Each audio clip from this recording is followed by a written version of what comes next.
Plongez votre regard dans l'abîme du ciel nocturne.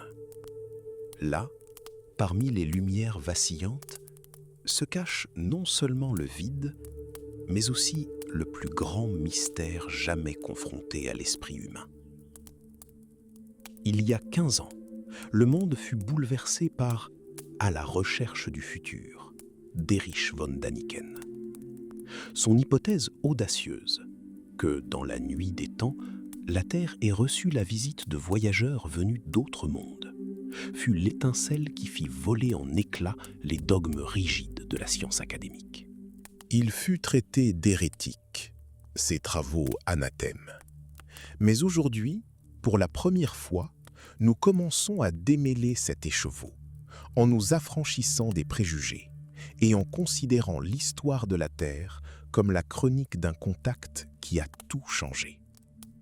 Notre passé, qui remonte à des millions d'années, regorge de traces qui défient toute explication archéologique conventionnelle. On y trouve d'anciennes piles électriques, des images d'êtres en combinaison spatiale scellée et des nombres mathématiques dépassant les capacités des ordinateurs modernes. Les religions du monde conservent des échos de rencontres avec des maîtres célestes qui promettaient le salut, mais ne laissèrent derrière eux que cendres et crainte. Pourquoi des dieux qui conduisaient des chars de feu ont-ils disparu si vite ? La réponse réside peut-être dans la structure même de notre univers, dont nous hésitons encore à admettre l'imperfection. Il est temps de sortir de l'ombre des sociétés secrètes. L'ère de la conquête spatiale exige le courage d'admettre. Nous ne sommes pas les premiers à explorer l'immensité de l'univers. L'archéologie doit se libérer des théories théoriques et se lancer dans les fouilles, armée d'instruments dignes de l'ère atomique. Nous devons déchiffrer ces messages, car ceux que nos ancêtres appelaient dieux n'étaient que des visiteurs, dont la réalité leur était aussi banale qu'un voyage sur la Lune l'est pour nous. J'affirme, les extraterrestres ne nous ont pas simplement rendu visite. Ils ont participé à la formation de l'humanité, devenant peut-être les créateurs de l'espèce que nous appelons aujourd'hui Homo sapiens. Posons-nous la question, sommes-nous seuls ? Les astronomes affirment qu'il existe des milliards de systèmes stellaires visibles par nos télescopes. Les statistiques sont implacables. Si la vie n'est apparue que sur une planète sur 1000, alors le nombre de mondes habitables dans notre galaxie se chiffre en centaines de millions. Nous avons tendance à considérer les conditions terrestres, eau, oxygène, climat tempéré, comme les seules possibles pour la vie. Mais il s'agit là d'un simple aveuglement anthropocentrique. La recherche prouve que la vie est incroyablement résiliente. Des bactéries survivent dans les cheminées volcaniques, dans l'environnement radioactif des réacteurs nucléaires et même dans le vide le plus profond. La vie n'est pas limitée par notre compréhension.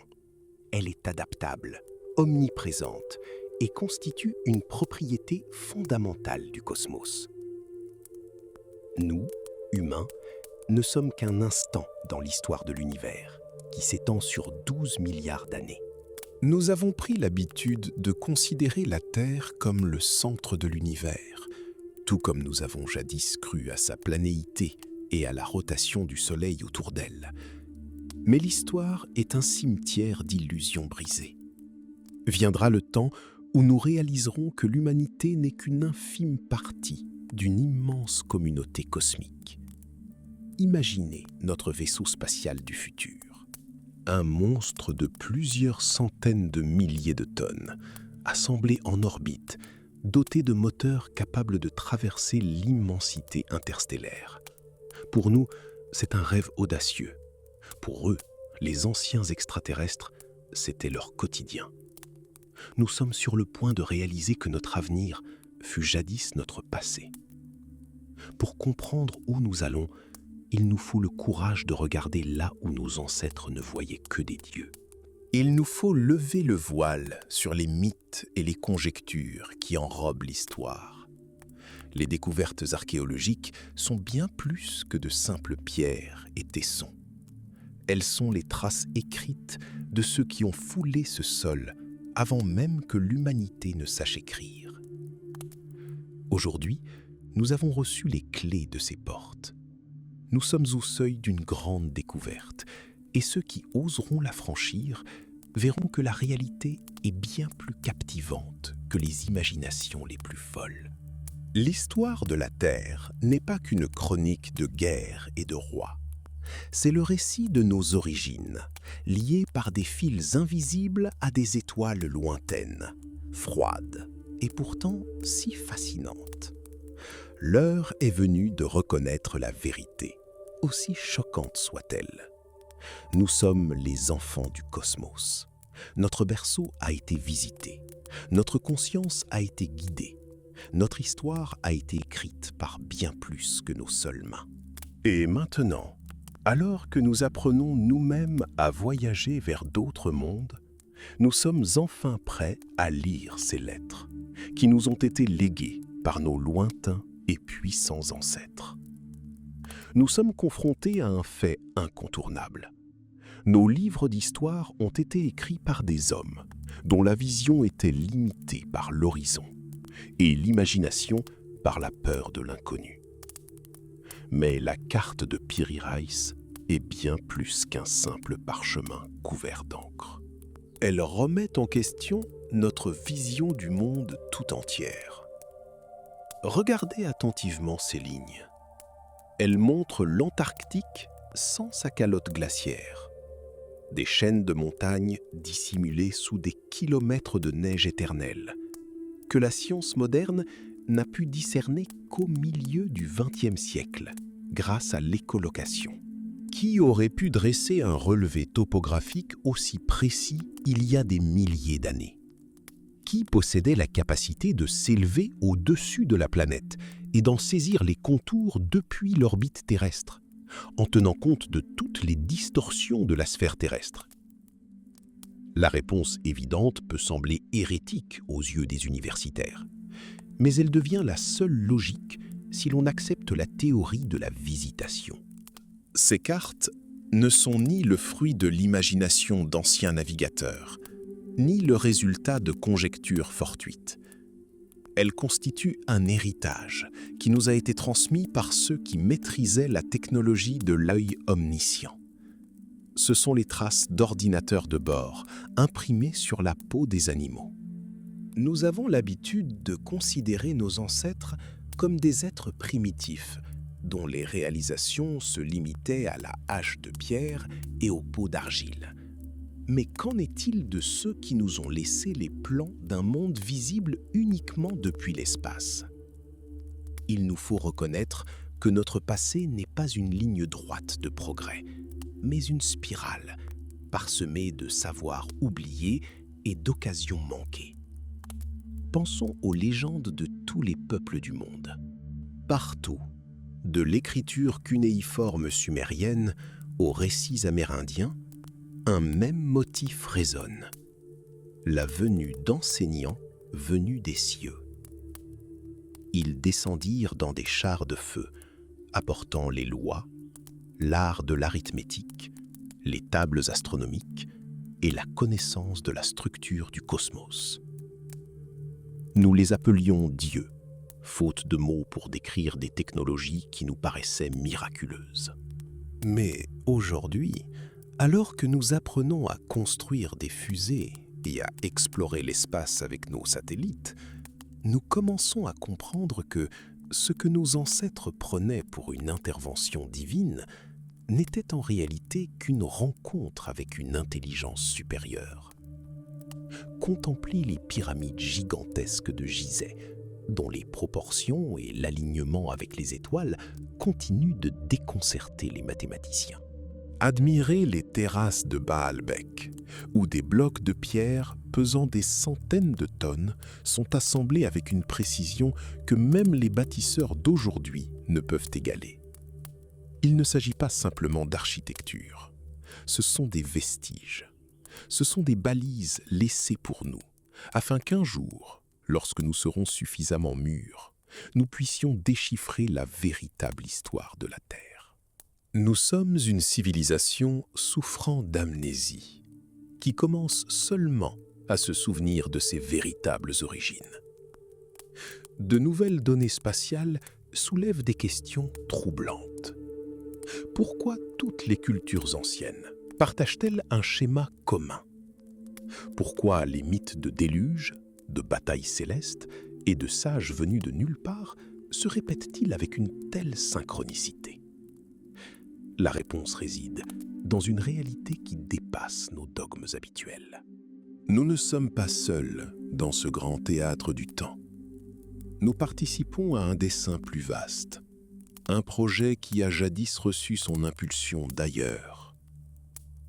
L'époque où nous pouvions ignorer ses traces est révolue. Nous ne pouvons plus nous réfugier derrière le confort de l'histoire traditionnelle.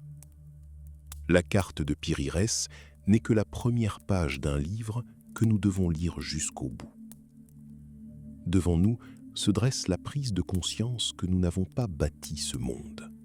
Nous sommes les héritiers d'une grande expédition, dont les vaisseaux ont disparu depuis longtemps dans l'abîme des étoiles, mais dont les écrits demeurent gravés dans la roche, cryptés dans les légendes et précieusement conservés dans d'anciennes archives.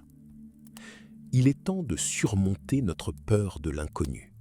Il est temps de reconnaître que chaque mégalithe, chaque figure étrange sur une peinture rupestre n'est pas le fruit de l'imagination d'un artiste antique, mais un message.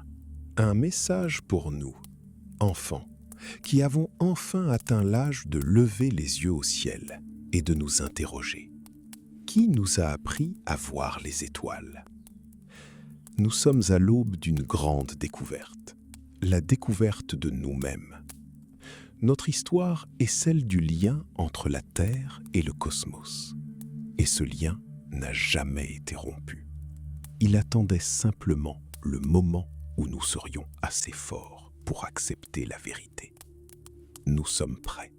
Nous ouvrons les portes qui dissimulent notre véritable grandeur. Et nous comprenons, les dieux ne nous ont pas abandonnés. Ils nous ont simplement laissé poursuivre leur œuvre. Et maintenant, en contemplant les étoiles, nous savons. Ce ne sont pas de simples lumières froides. C'est notre foyer. C'est notre avenir qui fut jadis notre passé. Il ne nous reste plus qu'à franchir le pas suivant pour les atteindre, grâce aux clés que nous ont léguées nos illustres prédécesseurs. L'histoire de l'humanité ne fait que commencer, et son prochain chapitre s'écrira là-bas, parmi les étoiles. Nous avons l'habitude de mesurer l'histoire humaine par petites tranches, faciles à assimiler dans les manuels scolaires.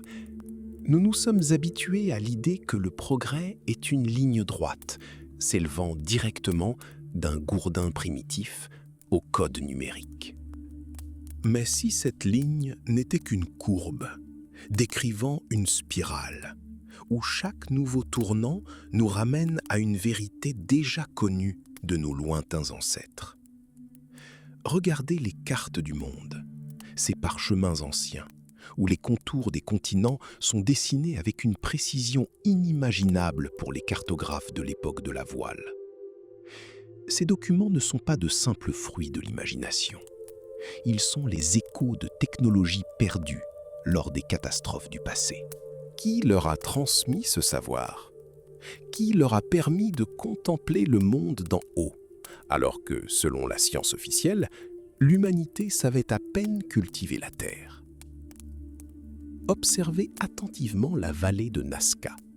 Ces figures géométriques gigantesques, gravées dans le sol rocailleux comme des cicatrices sur la surface de la terre, ne sont pas un assemblage aléatoire de lignes. Pour les Incas, dont les traces ici ne sont plus que poussière emportée par le vent, c'étaient des signes venus d'ailleurs. Pour nous, c'est une piste d'atterrissage. Imaginez, des machines de plusieurs tonnes descendant du ciel, et des hommes dont la seule tâche est de préparer la zone d'atterrissage pour que les dieux puisse se poser. Ce n'est pas un mythe, c'est la logique de la survie. Pourquoi passer des décennies à créer des dessins visibles uniquement du ciel, s'il n'y a personne dans les airs? C'était un appel, c'était un signal, c'était l'espoir du retour de ceux qui nous ont jadis appris à lire les étoiles. Et si nous étions transportés à Tiahuanaco? Là, au fond des lacs asséchés, gisent des clés cachées capables de bouleverser les fondements de l'archéologie académique. Le calendrier découvert dans la poussière bolivienne ne registre pas simplement les phases de la Lune.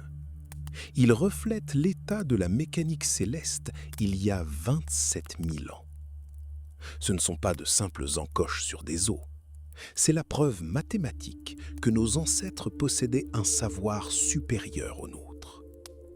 La grande idole, ce monolithe de 20 tonnes, conserve dans ses symboles la mémoire d'une époque où la Terre avait une orbite différente et notre satellite une autre nature. C'est un message pour les générations futures, encodé dans le granit, conçu pour résister aux glaciers et aux inondations. Rappelons-nous la légende d'Oriana, la Grande Mère, descendue sur un vaisseau d'or. Ses 4 doigts palmés ne sont pas un détail anodin. Ils constituent le portrait anatomique d'un être dont la demeure se situait au-delà de l'atmosphère terrestre.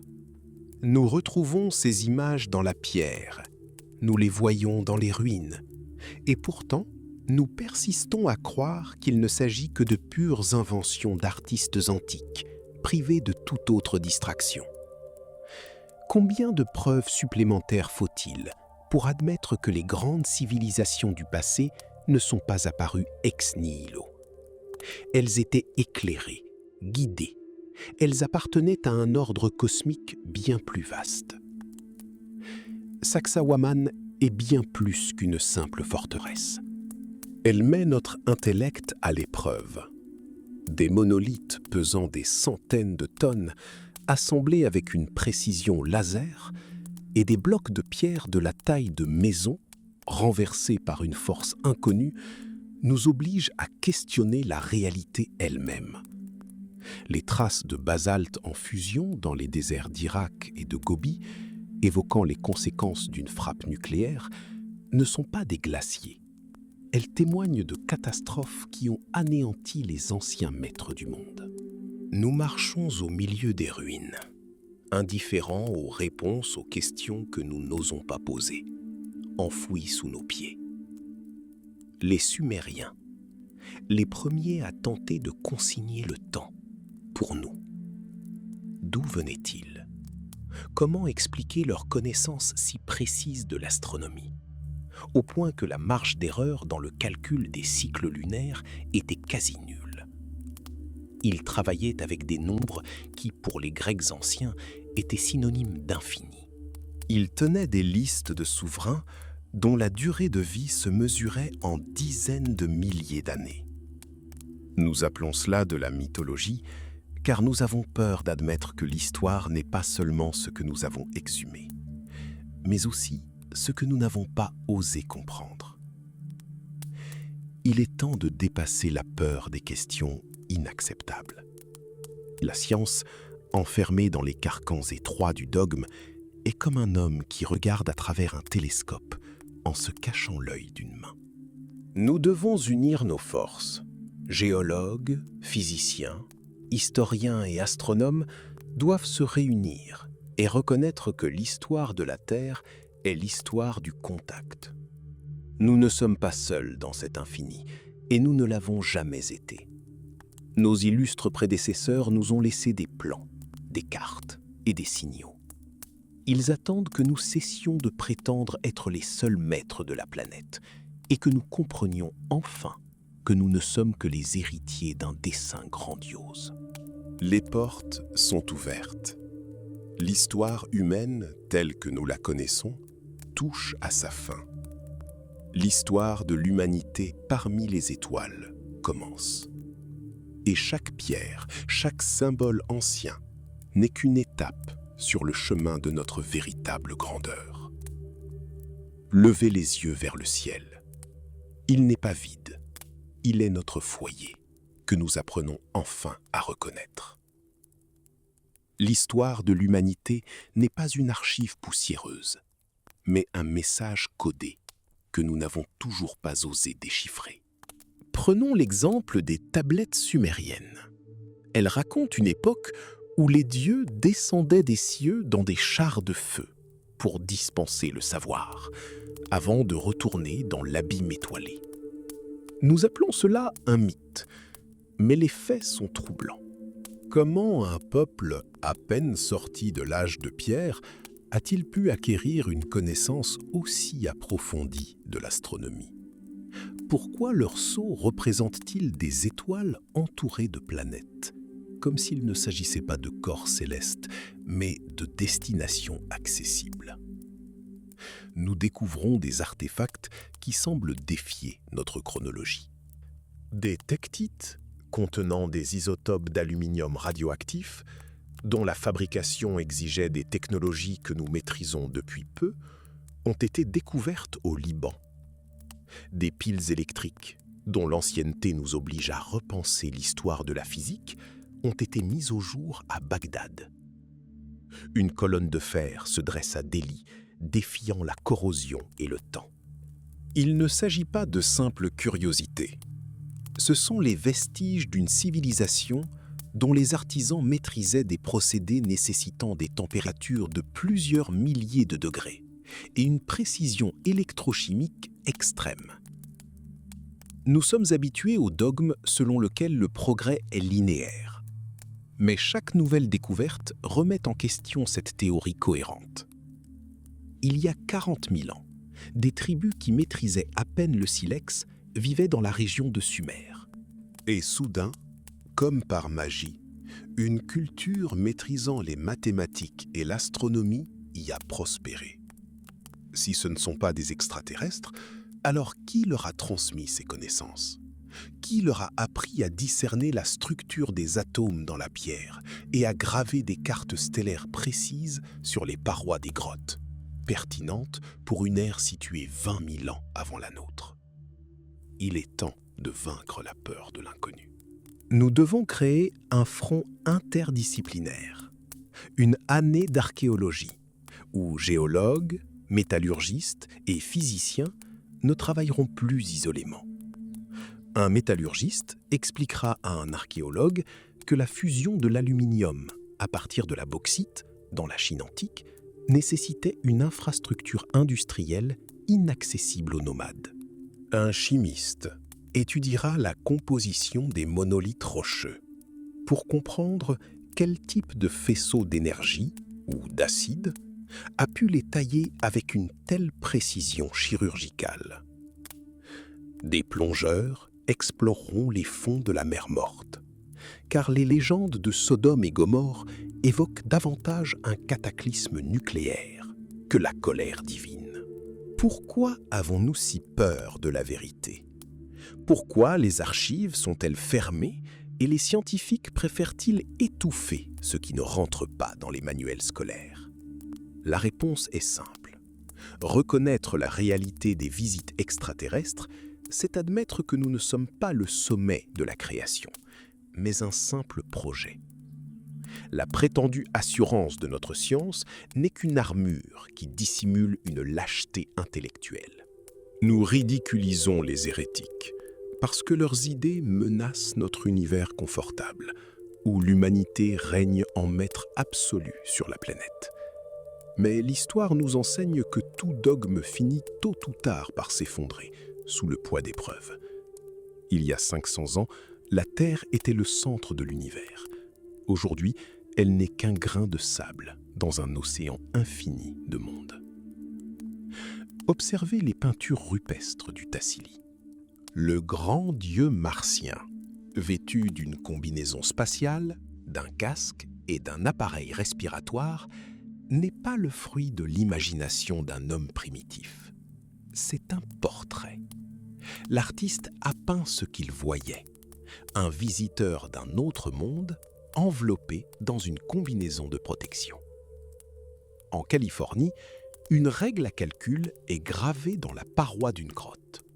En Iran, des céramiques ornées d'antennes ont été prises par les hommes primitifs pour les cornes d'une divinité. La Dame blanche de Brandebourg semble tout droit sortie d'un magazine moderne. Et pourtant, elle fait partie des plus anciens exemples d'art rupestre. Nous contemplons ces images et cherchons des justifications. Une exécution grossière, le caprice de l'artiste, une ressemblance fortuite. Nous nous mentons à nous-mêmes pour préserver l'illusion d'exclusivité. Mais la vérité est que nos ancêtres étaient plus honnêtes que nous. Ils n'ont pas cherché à interpréter ce qu'ils voyaient à travers le prisme des théories scientifiques. Ils ont simplement consigné la réalité. Ils ont vu des dieux descendre des cieux sur des vaisseaux de feu et ils ont immortalisé cette grandeur dans la pierre. Nous sommes à l'aube d'une ère nouvelle. Nous lançons déjà des satellites vers Mars et Vénus. Nous faisons nos premiers pas dans l'espace lointain. Nous devenons nous-mêmes ce que furent jadis nos dieux. Et lorsque nous reconnaîtrons enfin que l'histoire de l'humanité est l'histoire du contact, le brouillard des siècles se dissipera. Les portes sont ouvertes. Nous n'avons plus besoin de nous cacher derrière des mots comme « impossible » et « incroyable ». Nous participons à un grand processus cosmique. Et notre véritable passé est notre étoile polaire pour l'avenir. Il nous suffit d'avoir le courage de lever les yeux, en réalisant que nous ne retournons pas vers l'inconnu, mais vers notre foyer. Nous avons l'habitude de considérer ces vers comme de simples métaphores, de la poésie spirituelle, une prière adressée au néant.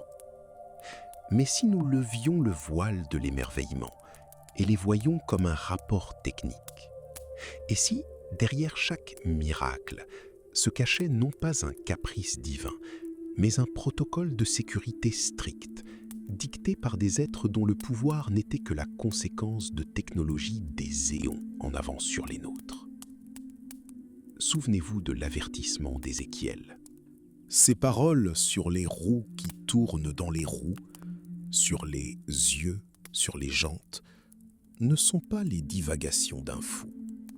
Elles sont la tentative d'un homme de l'âge du bronze de décrire des rotors en rotation, des capteurs optiques et des systèmes de stabilisation gyroscopique. Il décrit une machine volante qui atterrit, soulevant des tourbillons de poussière et assourdissant les environs du rugissement de ses moteurs. Ézéchiel n'a pas vu Dieu. Il a vu un opérateur descendant de l'orbite pour réguler le développement de la maison rebelle, imposant des règles du jeu que nous appellerons plus tard loi et ordre. Ces êtres n'étaient pas omnipotents au sens théologique du terme. Ils étaient limités par le temps, le carburant et la logistique. Pourquoi nous ont-ils interdit d'assister à la destruction de Sodome ? Pourquoi nous ont-ils ordonné de nous réfugier dans les montagnes ? La réponse est simple. Ils connaissaient le rayon d'explosion d'une frappe thermonucléaire.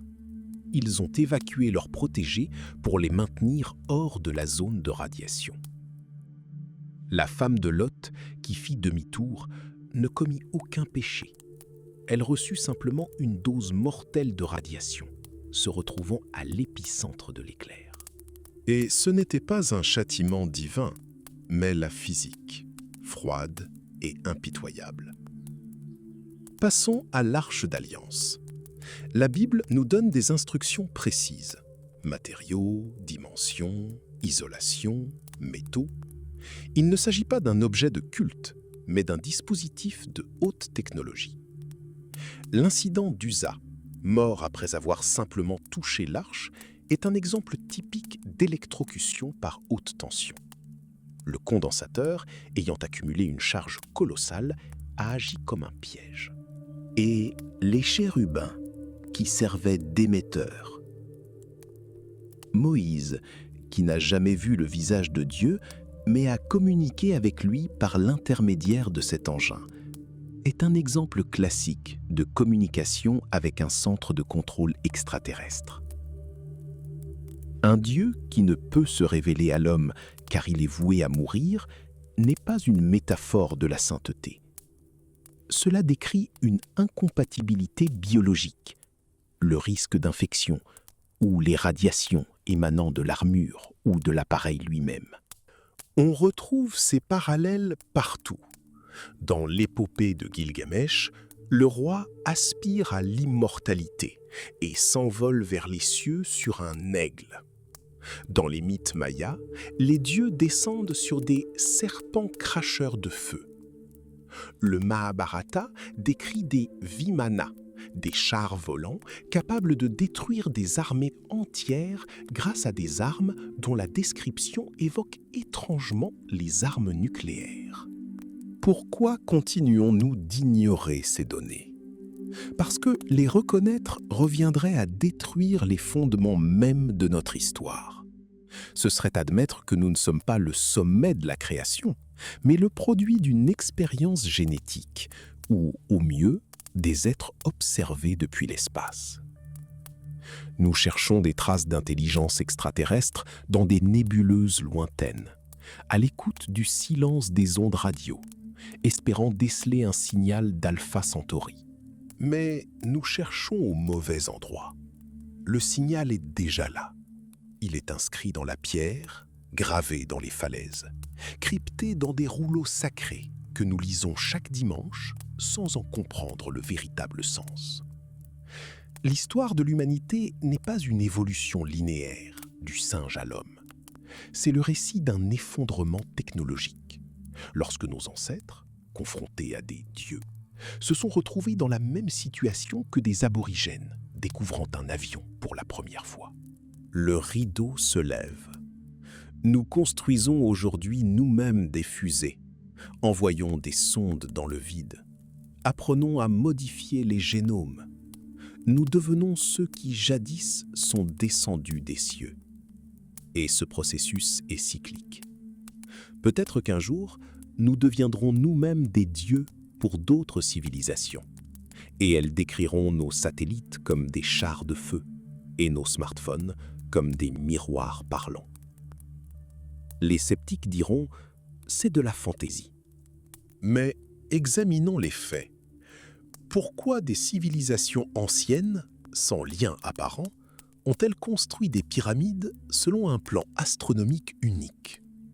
Pourquoi possédaient-elles des connaissances sur le mouvement des planètes que nous n'avons pu confirmer qu'avec des télescopes ? Pourquoi retrouve-t-on le même motif partout, des Andes à l'Himalaya, des extraterrestres venus du ciel apportant la connaissance de l'agriculture, de la métallurgie et du droit ? Ce n'est pas un hasard. C'est le fruit d'un contact. Nous sommes à l'aube d'une grande révélation. Notre passé n'est pas une suite d'accidents, mais un chemin soigneusement tracé. Nous avons été guidés, mis à l'épreuve, transformés. Et maintenant que nous avons atteint le seuil qui nous permet de prendre notre envol, il est temps de nous poser la question fondamentale. Sommes-nous prêts à rencontrer nos créateurs ? Ou choisirons-nous de continuer à nous cacher derrière des dogmes, craignant d'admettre que nous ne sommes que des enfants qui ont enfin grandi et sont prêts à quitter le berceau pour comprendre notre place parmi les étoiles ? Le brouillard se dissipe, les portes sont ouvertes. Il nous suffit d'oser lever les yeux. Nous rentrons chez nous. Considérez ces lignes, gravées dans l'argile cuite il y a des milliers d'années. Elles nous sont parvenues des bibliothèques poussiéreuses d'Assurbanipal, survivantes aux empires et aux langues changeantes. Elles renferment non seulement des mythes, mais aussi l'écho d'une technologie que nos ancêtres ne pouvaient décrire qu'à travers les images qu'ils comprenaient. Lorsque Gilgamesh, demi-dieu et souverain d'Uruk, lève les yeux au ciel, il n'y voit pas des anges, mais quelque chose régi par les lois de la physique. Pensez à Enkidu, Son vol dans les serres de bronze de l'aigle n'est pas une métaphore poétique, mais un témoignage direct. 4 heures d'ascension, 4 heures de descente. La description de la terre se métamorphosant d'une montagne en un potager et de la mer en un étroit ruisseau trahit un homme qui a aperçu la planète pour la première fois depuis l'espace. Cette connaissance de la courbure de l'horizon, d'une perspective inaccessible à un habitant de la plaine mésopotamienne. Et lorsqu'il parle de portes qui parlent comme si elles étaient vivantes, nous entendons le bourdonnement de haut-parleurs diffusant des ordres venus d'en haut. Pourquoi les dieux gardaient-ils leurs secrets avec tant de jalousie? Pourquoi cette voix tonitruante a-t-elle averti « Quiconque pose les yeux sur le visage des dieux doit mourir ». La réponse se cache dans la question elle-même. Il ne s'agit pas d'orgueil divin, mais de mise en quarantaine. Enkidu, de retour des cieux, meurt d'un mal mystérieux, une maladie que Gilgamesh associe sans équivoque au souffle des êtres célestes. Des radiations, des virus auxquels le système immunitaire terrestre était démuni. Dans ce contexte, la légende acquiert une crédibilité effrayante. Les dieux n'étaient pas omnipotents, ils étaient vulnérables, des étrangers, porteurs d'une biologie différente et de règles du jeu différentes. Le déluge décrit par Utnapishtim cesse d'être un acte de colère divine. Il s'agit d'une opération logistique. L'avertissement du désastre, l'ordre de construire un navire, la sélection des semences, des artisans et des familles. Autant d'actions entreprises par ceux qui, ayant pressenti le cataclysme imminent, ont sauvé la biosphère, à l'instar des conservateurs préservant une collection avant la démolition d'un édifice ancien. La similitude de ce récit avec l'histoire biblique de Noé n'est pas un simple parallèle. Il s'agit du même protocole, consigné par différents témoins, dont les souvenirs se sont trouvés, au fil des siècles, imprégnés de rhétorique religieuse. Prenons l'exemple de la métallurgie d'Ézion-Guébert. Il y a 5000 ans, des fours de fusion y fonctionnaient, dont la conception laisse perplexes les ingénieurs modernes. Comment les hommes de l'âge du bronze ont-ils acquis la connaissance des systèmes complexes d'alimentation en air et du raffinage du cuivre? Ce n'était pas le fruit d'une lente évolution, mais d'un apprentissage. On nous a donné des outils, des formules, l'étincelle qui a allumé le feu de la civilisation. Nous sommes le fruit de cette longue expérience. Nous sommes le résultat des croisements évoqués dans les textes anciens. La famille de Lamech, horrifiée par la vue d'un enfant différent de tous les humains, représente bien plus qu'un simple drame familial. C'est le moment où des gènes extraterrestres ont pénétré le patrimoine génétique humain.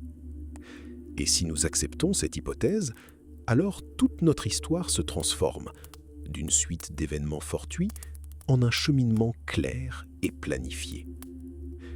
Nos ancêtres n'étaient pas des sauvages primitifs, ils étaient témoins.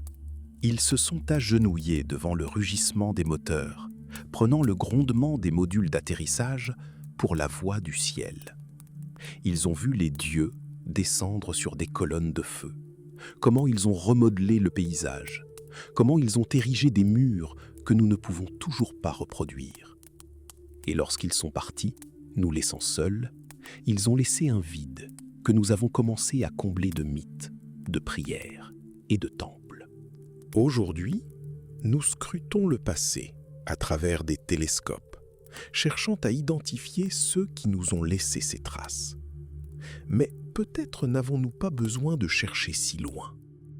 Il nous suffit de purifier nos légendes ancestrales de toute superstition.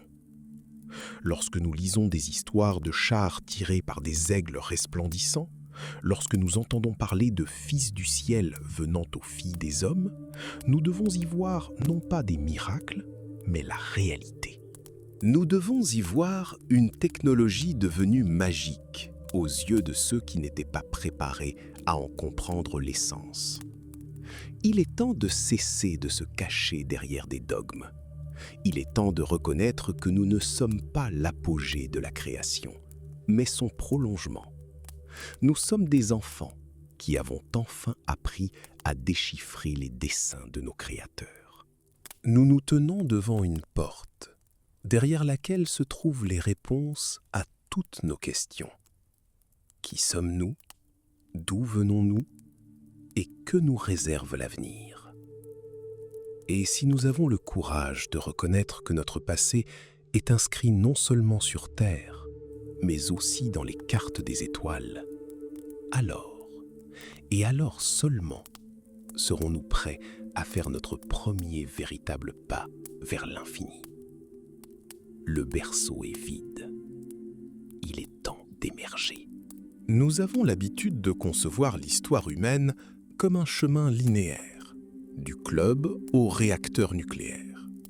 Mais si nous mettons de côté un instant les dogmes académiques, une évidence s'impose. Nous ne sommes pas des pionniers, nous sommes des héritiers. Nous sommes ceux qui ont ramassé les fragments d'un miroir, reflétant des visages bien différents. Observez une carte du monde antique. Elle est parsemée de traces de technologies qui n'auraient pas dû exister à l'âge du bronze. Comment expliquer la précision mathématique des Mayas, dont les calculs des cycles de Vénus et des mouvements des astres exigeaient une puissance de calcul inaccessible, même aux astronomes de la Renaissance? Il ne s'agit pas du fruit d'observations fortuites de prêtres perdus dans la jungle. C'est un savoir acquis, transmis oralement, tel un manuel d'astronomie planétaire. Lorsque nous lisons dans les textes sacrés de l'Inde, le Mahabharata et le Ramayana, des descriptions de Vimana fendant les cieux dans un fracas de tonnerre, nous devons cesser de les considérer comme de simples métaphores poétiques. C'est un rapport technique. Des descriptions de moteurs alimentés par des rayons et de l'argent vivant. Des descriptions d'armes capables d'anéantir des civilisations entières et de blesser un fœtus dans le ventre de sa mère. Ce ne sont pas les fantasmes de sauvages apeurés. Il s'agit du récit de témoins oculaires qui ont rencontré une force dont ils ne pouvaient comprendre l'ampleur, mais qu'ils ont été obligés de consigner pour la postérité. Nous nous accrochons à la lettre de la loi, craignant que la reconnaissance d'autres créateurs ne détruise notre monde confortable. Mais la vraie foi n'a pas peur des questions. Si nous découvrions ne serait-ce qu'un seul artefact sur Mars ou dans les profondeurs de notre propre Terre, témoignant de la présence d'une autre intelligence, cela nierait-il le Créateur? Au contraire, cela ne ferait qu'élargir les frontières de notre compréhension de son dessein. Le cosmos n'a pas besoin de millions de sectes, ni de milliers de dieux. Il est un. Et nos ancêtres, qui appelaient les extraterrestres des dieux, cherchaient simplement les mots pour décrire ce que nous appelons aujourd'hui l'astronautique. Imaginez que demain, notre civilisation périsse dans les flammes d'un conflit mondial. Dans 5 millénaires, des archéologues du futur, fouillant les ruines de New York, découvriront les vestiges déformés de la Statue de la Liberté. Comme la décriront-ils?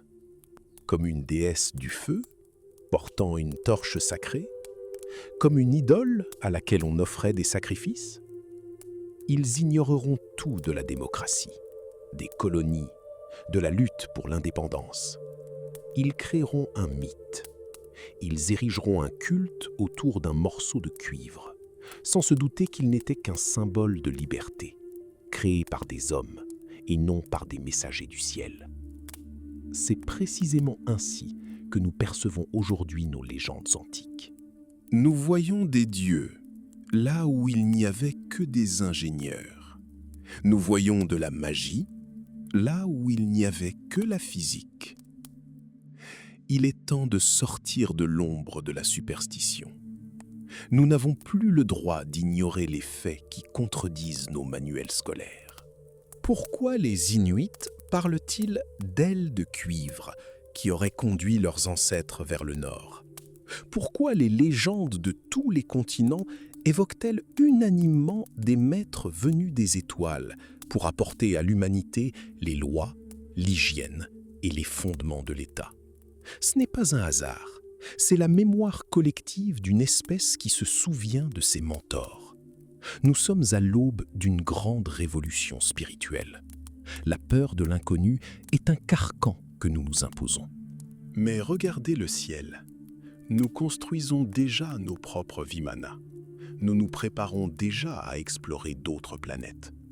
Et lorsque nous nous poserons sur la poussière rouge de Mars, nous comprendrons que nous n'explorons pas simplement un nouveau monde, mais que nous rentrons chez nous. Nous verrons des traces qui n'étaient pas les nôtres, et à cet instant, tous les dogmes du passé s'effondreront. L'histoire de l'humanité n'est pas une suite de découvertes fortuites. C'est un plan écrit par nos créateurs. Et aujourd'hui, alors que nous avons enfin appris à déchiffrer ce langage, nous comprenons. Le berceau est véritablement vide. Personne ne nous tient par la main. Nous avons grandi. Nous sommes le prolongement de cette même intelligence qui, jadis, a fécondé cette planète de vie. Nous sommes le pont entre le passé et l'avenir, entre la Terre et l'infini. Il est temps de se libérer de la peur d'être considéré comme hérétique. La vérité ne craint pas le doute, elle s'en nourrit. Ceux qui cherchent ne peuvent être enfermés par les murs d'un temple, ni par les dogmes d'une bibliothèque. La vérité réside dans les cartes stellaires, dans la géométrie des pyramides, dans les murmures des sagas antiques qui ont attendu leur heure. Une rencontre avec nous-mêmes nous attend. Et ce voyage ne commence pas dans les temples, mais dans le cosmos pur, froid et infini qui nous appelle. Nous sommes prêts. Nous sommes enfin prêts à faire notre premier véritable pas. Plongés au cœur des siècles, là où la frontière entre révélation divine et réalité technologique s'amenuise et devient transparente. Nous avons coutume de qualifier cela de mythologie. Mais et si ce que nous voyons n'était qu'un miroir déformant, reflétant les visites d'êtres venus d'au-delà de notre berceau? Les textes sumériens, gravés sur de l'argile cuite, nous livrent des échos de l'ère qui a précédé le déluge. Des cités dont les noms sont depuis longtemps devenus légendaires. Eridu, Churupak, Bad Tibira, étaient bien plus que de simples agglomérations. Elles étaient des carrefours où les mortels interagissaient avec ceux qui pilotaient les chars célestes. Observez attentivement ces tablettes d'argile. Elles consignent non seulement les généalogies des souverains, mais aussi les directions précises des étoiles dont leur seigneur était originaire.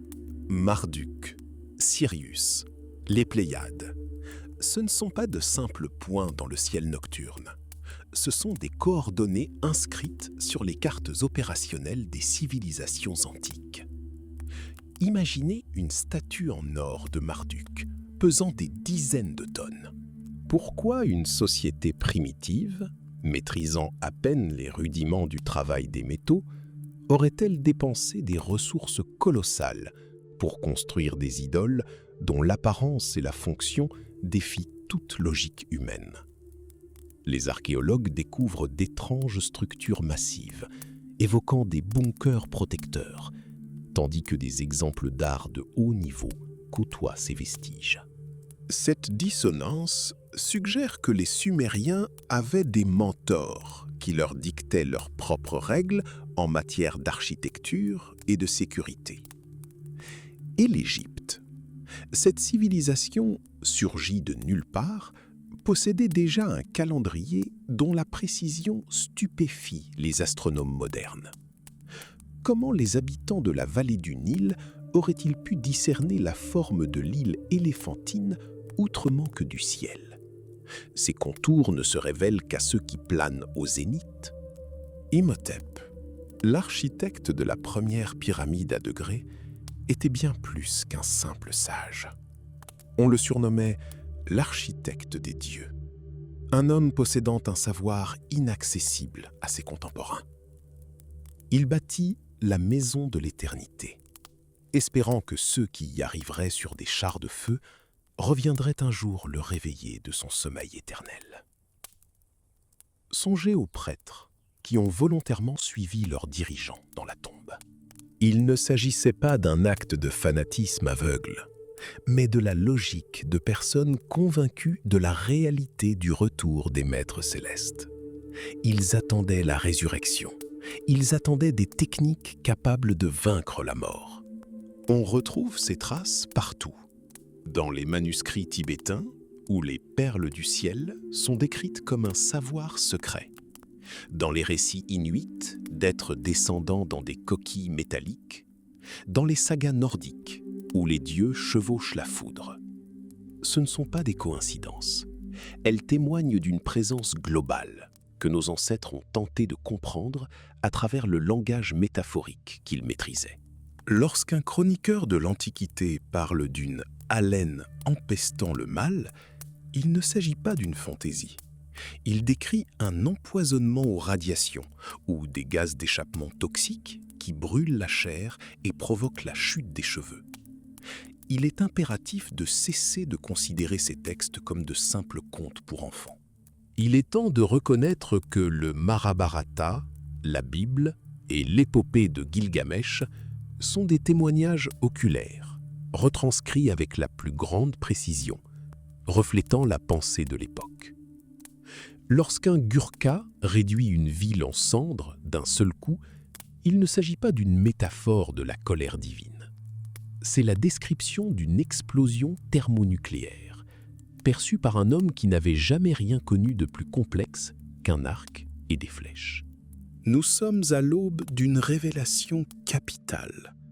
Notre histoire n'est pas celle d'un voyage de l'homme des cavernes à la civilisation, mais le récit long, oublié et douloureux de notre passage à l'âge adulte, sous le regard vigilant de ceux qui nous ont légué plans, cartes et la peur du vide.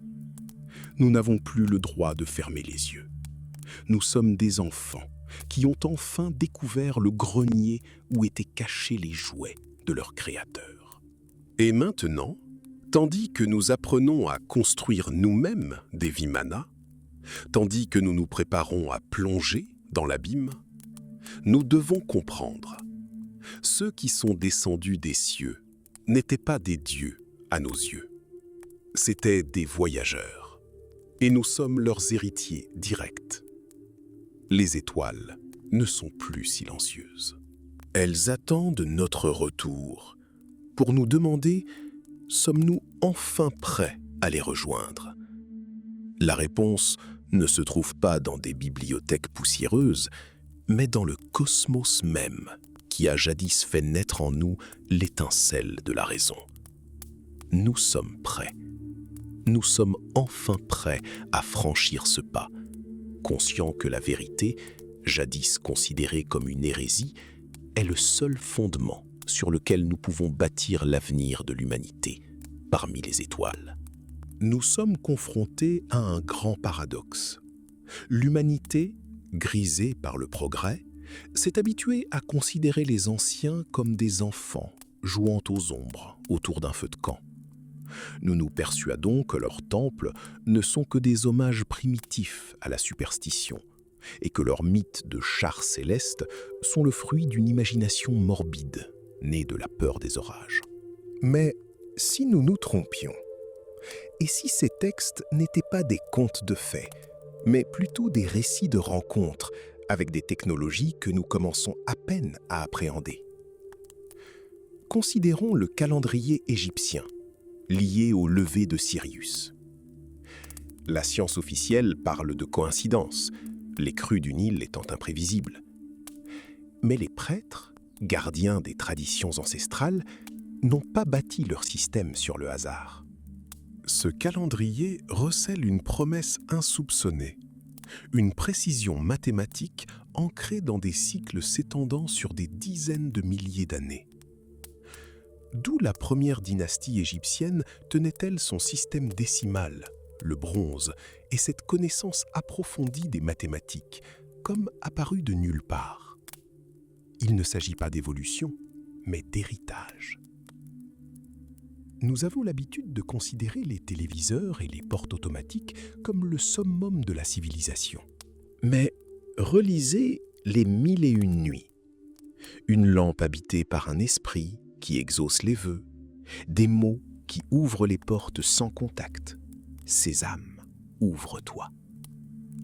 Pour nous, aujourd'hui, tout cela est banal, dissimulé derrière des cellules photoélectriques et des ondes radio. Mais pour un conteur de l'Antiquité, dont l'imagination se limitait à une torche et une tablette d'argile, ces images ne pouvaient être que le reflet de ce qu'ils voyaient réellement. Les anciens n'ont pas inventé, ils se sont souvenus. Les sagas islandaises décrivent la déesse Gnu, fendant les cieux, sur le char Sabo. Elle y rencontre d'étranges créatures. Les textes anciens, qu'il s'agisse des chants nordiques ou des apocryphes d'Enoch, regorgent de descriptions de chars aux yeux perçants et de trônes de feu. Gershom Scholem tente d'expliquer ce phénomène par le plérôme, la lumière de la présence divine. Mais et si c'était la lumière d'un réacteur? Et si les yeux sur les roues étaient en réalité des hublots ou des capteurs scintillant dans la nuit? Nous commettons la même erreur que les scientifiques d'antan, qui affirmaient que les pierres ne pouvaient pas tomber du ciel, puisqu'elles n'existaient pas. Nous rions de ceux qui prédisaient la mort des passagers des premiers trains par asphyxie. L'histoire du progrès est un cimetière de préjugés d'esprits réalistes. Pourquoi sommes-nous si sûrs aujourd'hui que les voyages interstellaires sont impossibles? Parce que nos formules actuelles disent non? Pourtant, ce sont précisément ceux que l'on qualifiait de rêveurs qui nous ont donné l'aviation et les fusées.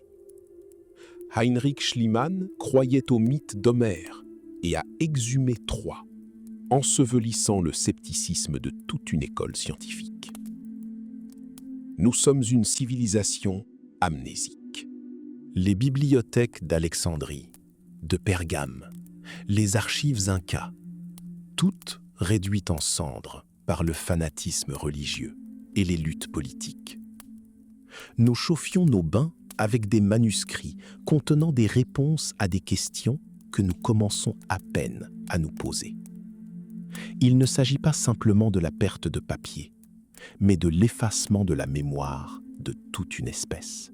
Et lorsque nous créons aujourd'hui des capsules temporelles que nous enfouissons dans le sol de New York pour transmettre nos accomplissements à la postérité dans 5000 ans, nous faisons écho aux gestes de ceux qui nous ont précédés. Nous espérons que nos capsules résisteront à une catastrophe nucléaire ou à un bouleversement de l'axe terrestre. Mais n'est-ce pas ce qu'ont fait les bâtisseurs de pyramides? N'ont-ils pas érigé ces structures titanesques pour préserver le savoir lorsque le monde autour d'eux sombrait dans le chaos?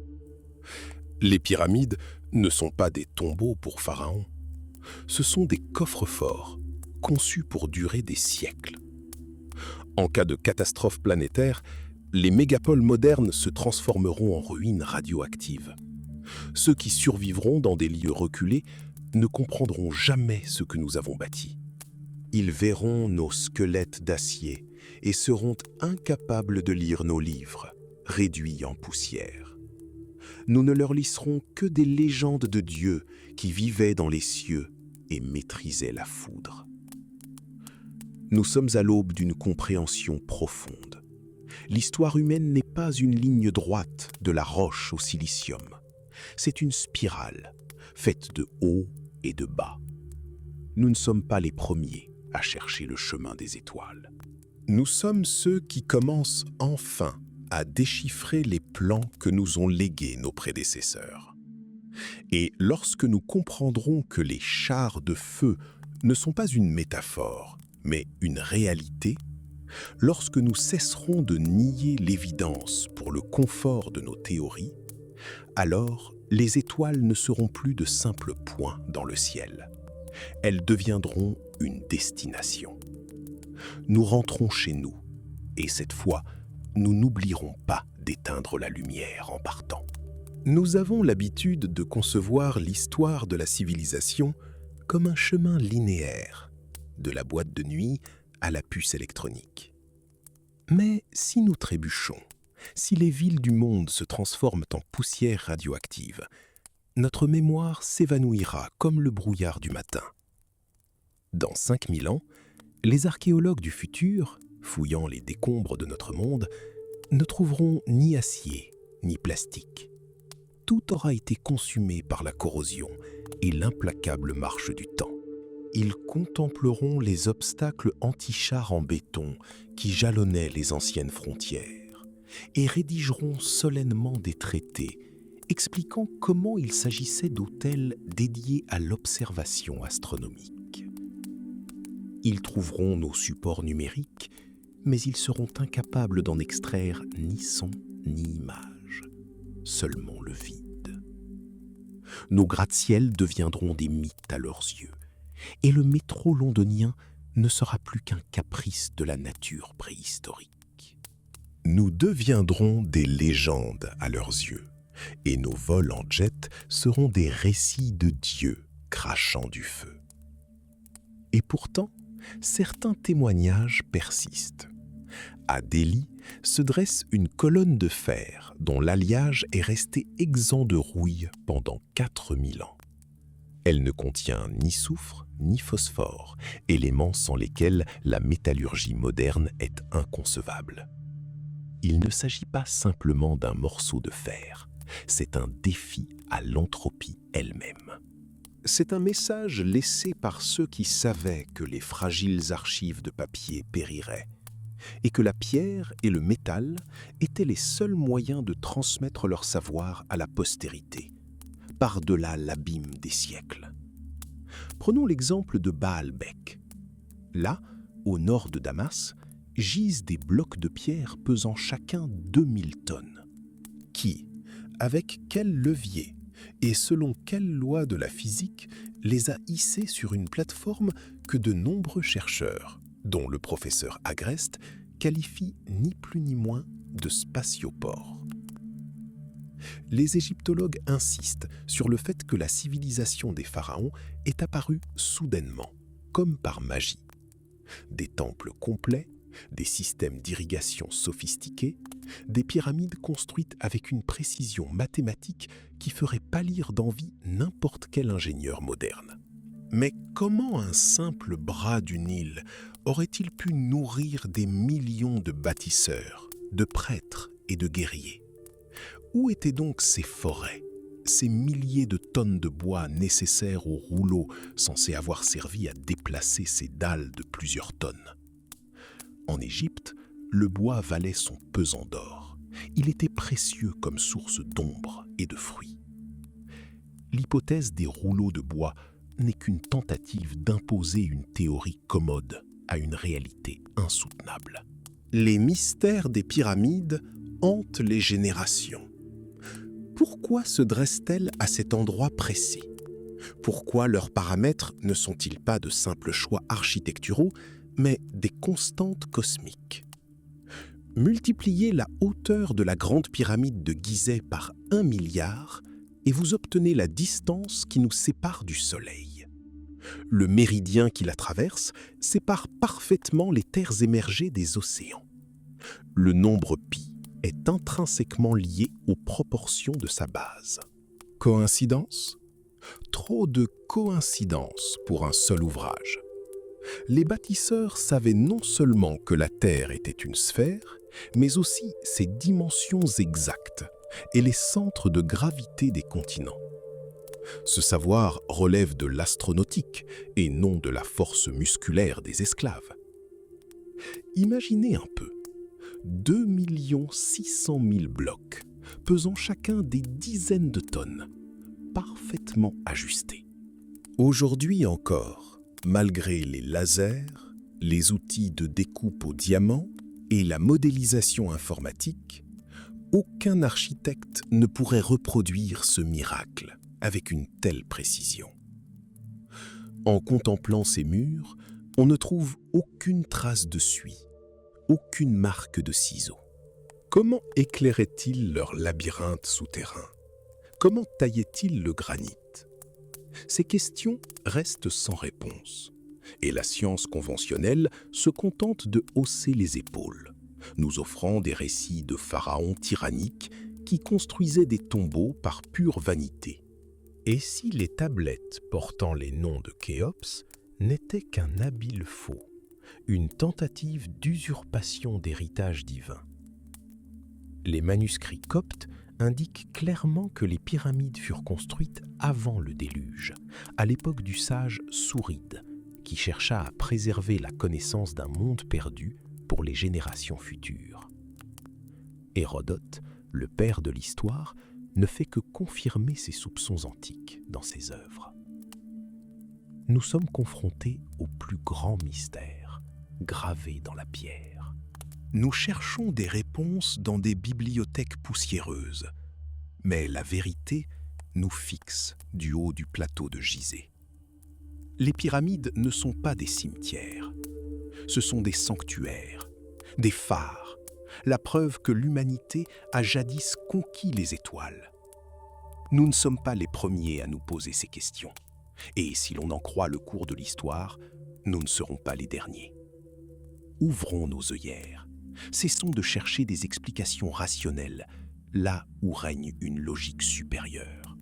Le passé de l'humanité n'est pas un berceau primitif, c'est une utopie dont nous n'osons même pas rêver. Nous retournons à nos racines, et c'est dans cette quête que réside la clé de notre avenir. Les étoiles attendent ceux qui osent admettre. Les dieux étaient là, et ils nous ont laissé les plans pour qu'un jour nous puissions rentrer chez nous. L'histoire n'est pas une chronique figée, mais un écho perpétuel venu des profondeurs que notre esprit craint d'explorer. Nous avons tendance à considérer les pyramides comme des monuments à la vanité. Mais songez aux faits qui contredisent les manuels scolaires. Hérodote, le père de l'histoire, contemplait les statues de prêtres, dont la lignée ininterrompue remontait à 11 000 ans. Ces prêtres ne se contentaient pas de préserver la généalogie. Ils affirmaient que des dieux avaient jadis foulé la terre avant de disparaître, laissant l'humanité seule face à leur héritage. Pourquoi nous obstinons-nous à nier cette évidence, à réduire la réalité à une période commode de 6000 ans? Considérez les pyramides. Ces montagnes artificielles, pesant des millions de tonnes, ont été construites avec une précision qui dépasse même nombre de technologies modernes. Ce ne sont pas des cryptes pour des pharaons vaniteux, mais des coffres-forts.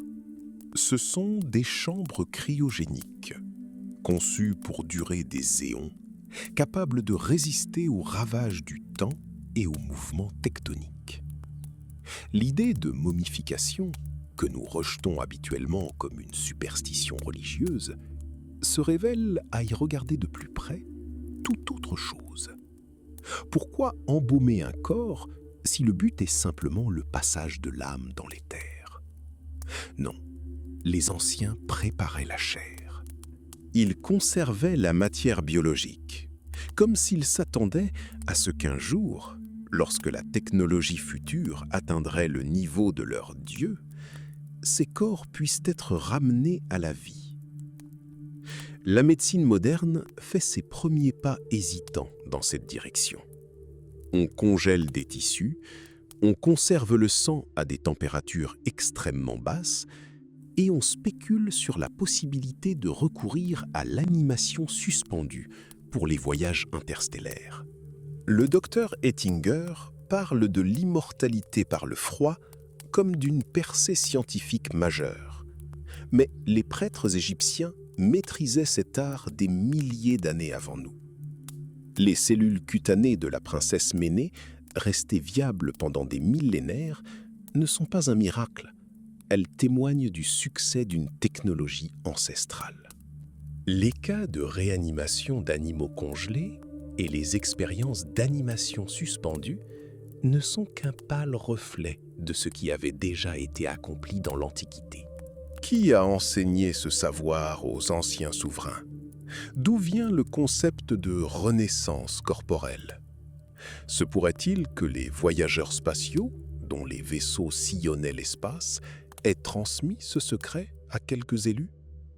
Si la vie en voyage interstellaire, à des vitesses proches de celles de la lumière, s'étend sur des siècles, alors les centenaires bibliques et les rois sumériens cessent d'être des personnages de contes de fées.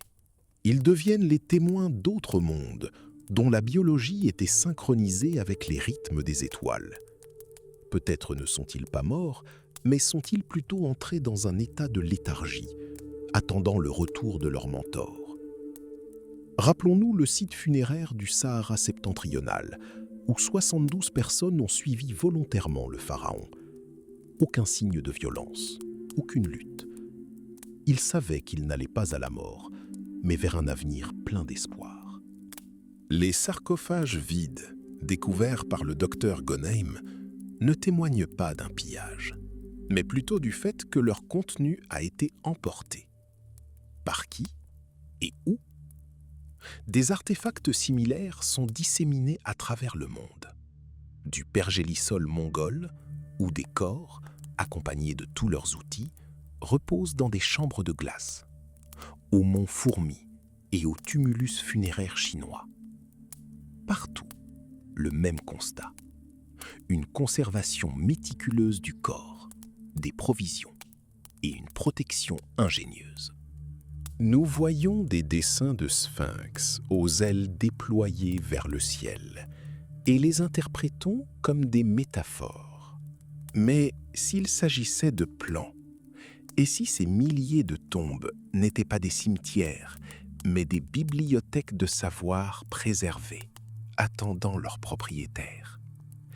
Nous cherchons des explications rationnelles, nous cachant derrière les termes culte et rituel, pour éviter de reconnaître l'évidence. Nos ancêtres étaient les disciples d'une civilisation qui considérait la mort comme une simple pause. Nous sommes à l'aube de l'ère spatiale, et ce qui relevait hier de la science-fiction est aujourd'hui un défi d'ingénierie. Nous commençons à comprendre le langage des dieux, inscrit non pas dans les livres, mais dans la structure de l'ADN et des cristaux de glace. Tous ces lieux de sépulture ne sont pas de simples monuments aux défunts. Ce sont des messages adressés à ceux qui apprennent à déchiffrer leur code. Nous cherchons des réponses dans des archives poussiéreuses, tandis que la vérité repose sous des couches de pierre et de glace éternelle, attendant que nous cessions enfin de craindre la grandeur de notre passé. Les étoiles ne sont pas silencieuses. Elles attendent notre retour pour récupérer ce qui a été laissé derrière nous. L'histoire de l'humanité n'est pas un cheminement de la primitivité à la raison, mais un long et douloureux processus d'éveil après un long sommeil d'oubli. Et ce sommeil touche à sa fin. Imaginez un instant ce silence. Non pas le silence qui règne dans les laboratoires modernes, où les serveurs bourdonnent et les indicateurs clignotent, mais l'immobilité primordiale dans laquelle se dressent figés les colosses de l'île de Pâques. Ils contemplent l'océan non comme des statues, mais comme des sentinelles dont la garde dure des millénaires. Nous avons l'habitude de mesurer l'histoire à l'aune du progrès, du bâton à fouir à la machine à vapeur, du feu de camp au réacteur nucléaire. Mais cette règle se brise dès que nous touchons des pierres taillées avec une précision qui dépasse même les ciseaux d'aujourd'hui. Regardez Tiahuanaco, une cité en ruine bien avant l'arrivée des Incas. Une cité dont les blocs, pesant des centaines de tonnes, sont si étroitement imbriqués qu'une lame de couteau ne saurait s'y glisser. Ce n'est pas l'œuvre d'un homme primitif, armé d'un silex. C'est l'œuvre de ceux qui possédaient l'énergie nécessaire pour adoucir la pierre comme de la cire, ou la déplacer avec une aisance hors de portée de nos grues. Et ce n'est pas un mythe, ni le fruit de l'imagination de fous. C'est une réalité du génie civil qui s'impose à nous sans crier gare. Nous cherchons des traces d'intelligence extraterrestre dans les profondeurs de l'espace, à l'écoute du bourdonnement froid des pulsars lointains, dépensant des milliards à la recherche de signaux qui n'arriveront peut-être jamais. Nous sommes comme un homme au milieu d'une immense bibliothèque, cherchant des réponses dans le ciel vide, ignorant que les étagères regorgent de livres écrits dans une langue que nous avons oubliée. Et si ces signaux étaient déjà là ? Et si notre planète entière n'était pas seulement le berceau de l'humanité, mais une archive méticuleusement élaborée où chaque mégalithe, chaque pyramide, chaque géoglyphe du désert de Nazca n'est pas un ornement pour un culte, mais un élément fonctionnel d'un système.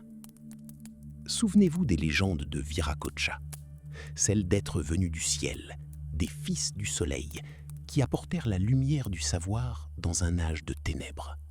Ce ne sont pas des contes pour enfants, c'est la mémoire collective de l'humanité, encodée dans les mythes pour préserver son essence lorsque la technologie disparaît. Ce sont des récits de contact, consignés dans un langage symbolique, car il n'y avait tout simplement pas d'autre moyen de transmettre ces informations à des descendants privés des outils d'antan. Pourquoi les têtes Olmec portent-elles des casques ?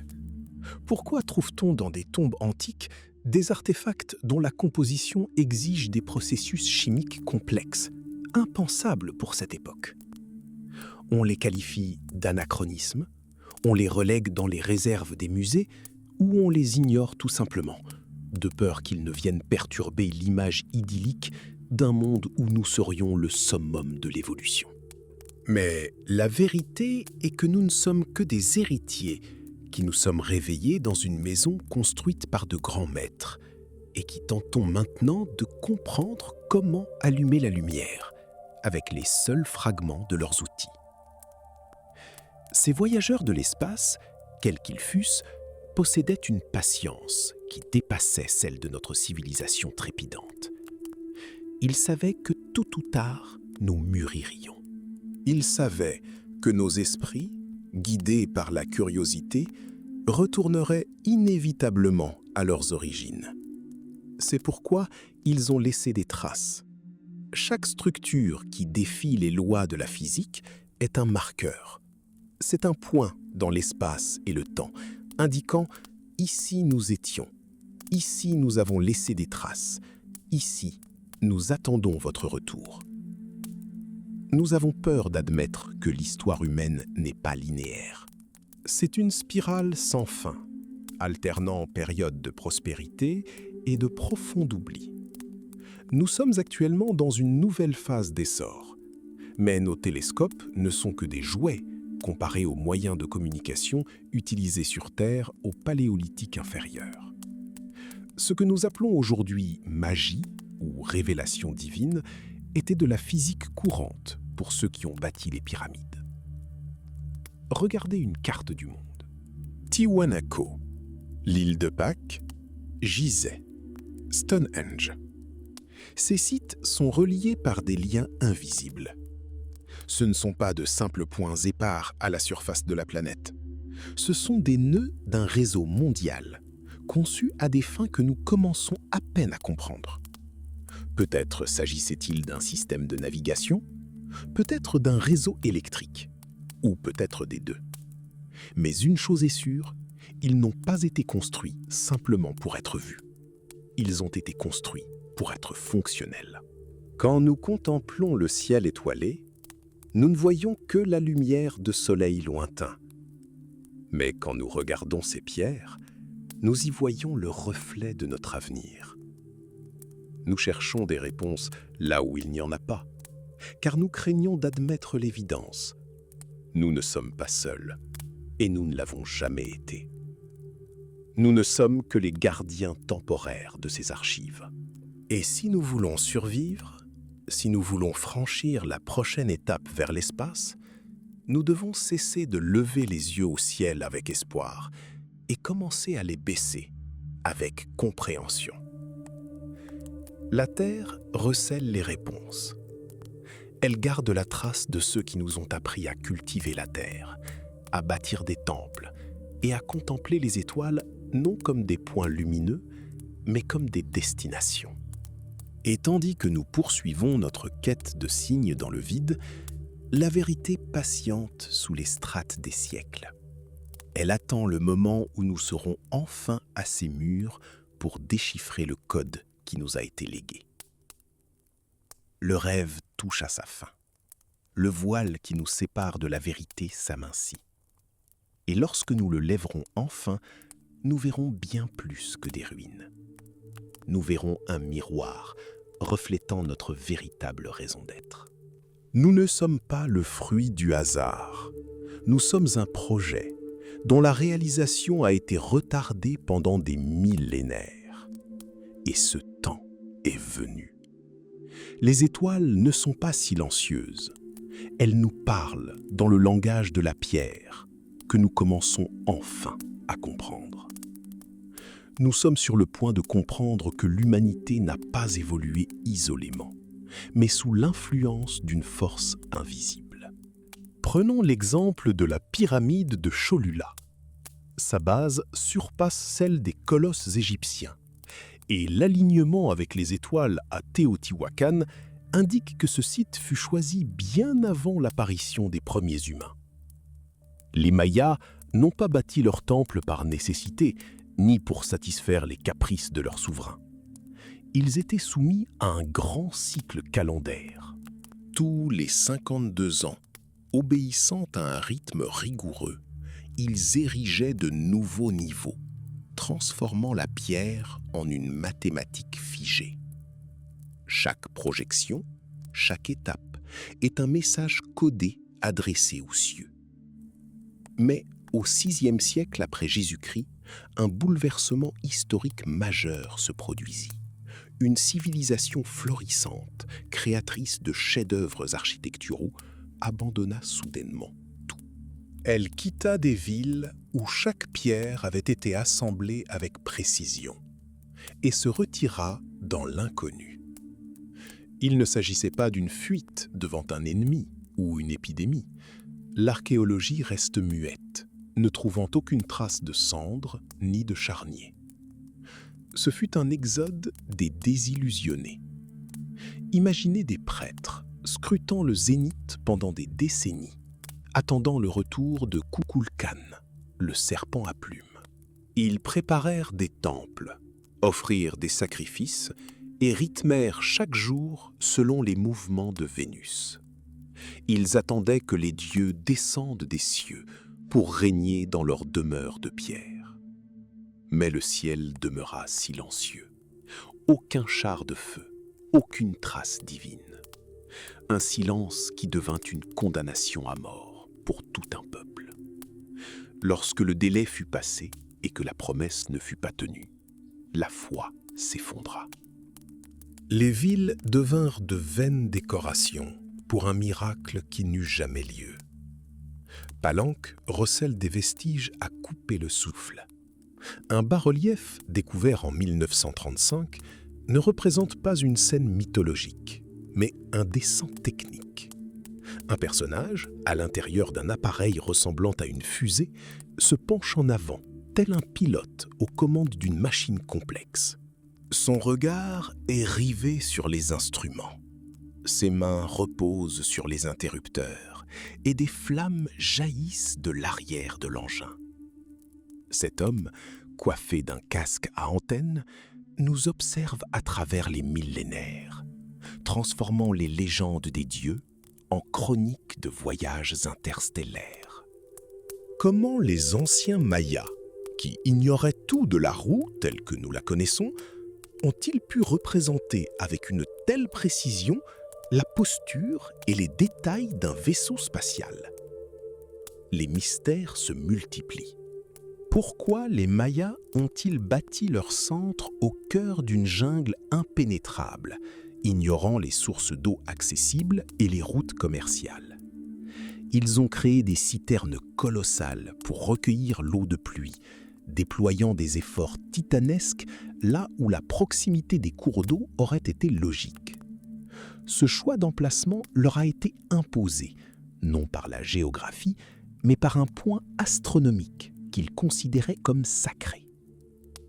Leur calendrier est un abîme. Les échelles de temps utilisées par les Mayas atteignaient des dizaines de milliards de jours. Pourquoi une civilisation agricole aurait-elle eu besoin de calculs s'étendant sur des millions d'années? Ce savoir n'était pas issu de leur quotidien, mais un héritage reçu de l'extérieur. Lorsque nous observons leurs observatoires, par exemple à Chichén Itzá, avec leurs coupoles, dont les fentes pointent vers des points du ciel qui ne coïncidaient pas avec les étoiles les plus brillantes, nous comprenons. Ils observaient ce qui importait non pas à nous, mais à leur maître. La connaissance d'Uranus et de Neptune, les calculs précis de l'année vénusienne, autant de fragments d'une mosaïque que nous commençons à peine à reconstituer. Les puits sacrés, ou cénotes, constituent un chapitre tragique de l'histoire. Les archéologues y découvrent les vestiges de sacrifices, accomplis dans une tentative désespérée d'invoquer la pluie ou d'apaiser les dieux. Et y voici une autre anomalie. L'existence de deux puits identiques, côte à côte, aux parois et aux profondeurs étonnamment similaires, suggère une origine artificielle ou catastrophique. Peut-être s'agit-il de traces d'astéroïdes tombés, que les anciens interprétèrent comme des signes divins, transformant ces lieux de catastrophe en hôtels. Lorsque nous contemplons ces ruines, nous devons comprendre. Devant nous se dressent bien plus que de simples monuments d'une culture primitive. Ce sont des journaux intimes de désillusion, des chroniques d'espoir et des leçons qui nous sont léguées afin que nous n'en répétions pas moins les erreurs du passé. L'espace n'est pas silencieux. Il attend que nous cessions de prier les pierres et commencions à déchiffrer le code inscrit dans notre histoire.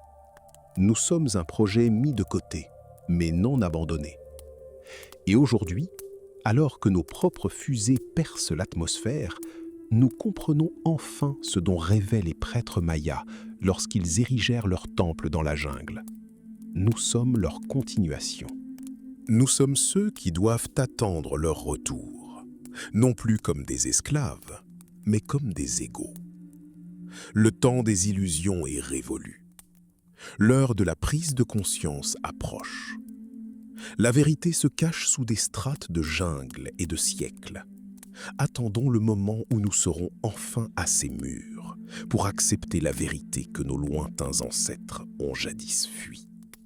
Nous cherchons des réponses dans le vide, alors qu'elles se trouvent juste sous nos pieds, inscrites dans chaque brique des anciennes pyramides, dans chaque mot de leurs calendriers impossibles.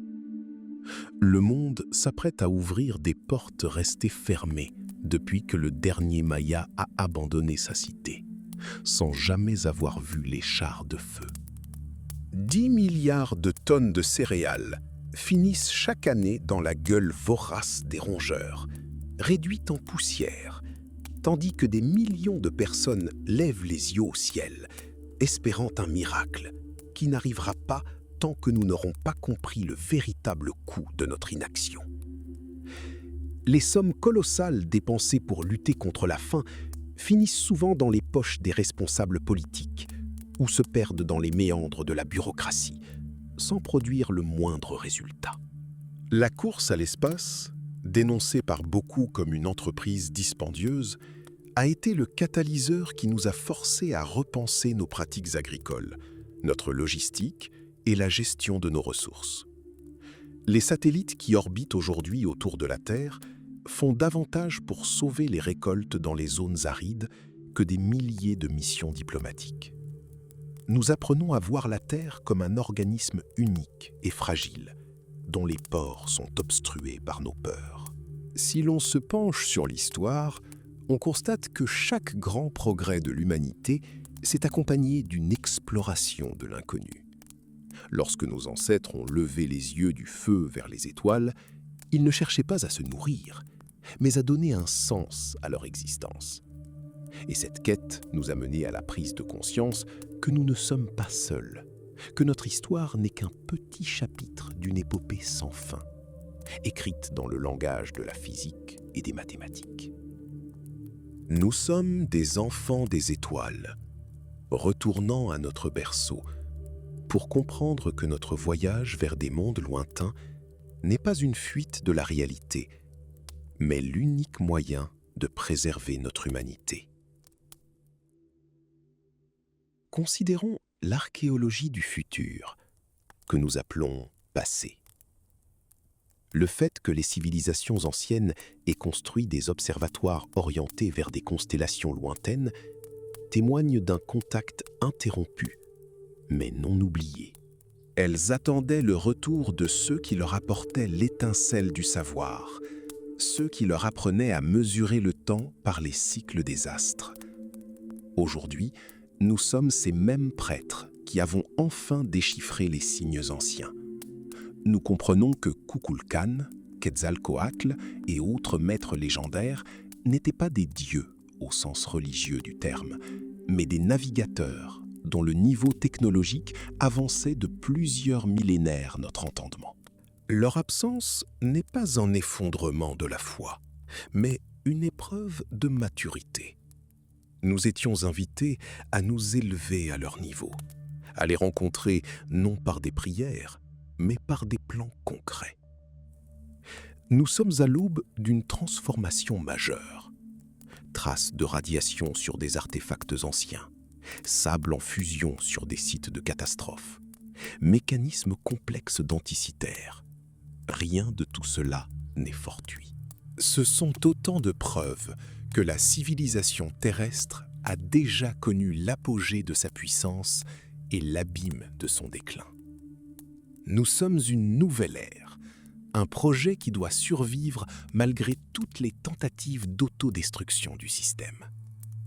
L'espace n'est pas un vide, c'est une archive, recelant les réponses à des questions que nous n'avons même pas encore eu le temps de formuler. Lorsque nous envoyons des fusées vers l'espace, nous ne faisons pas que brûler du carburant.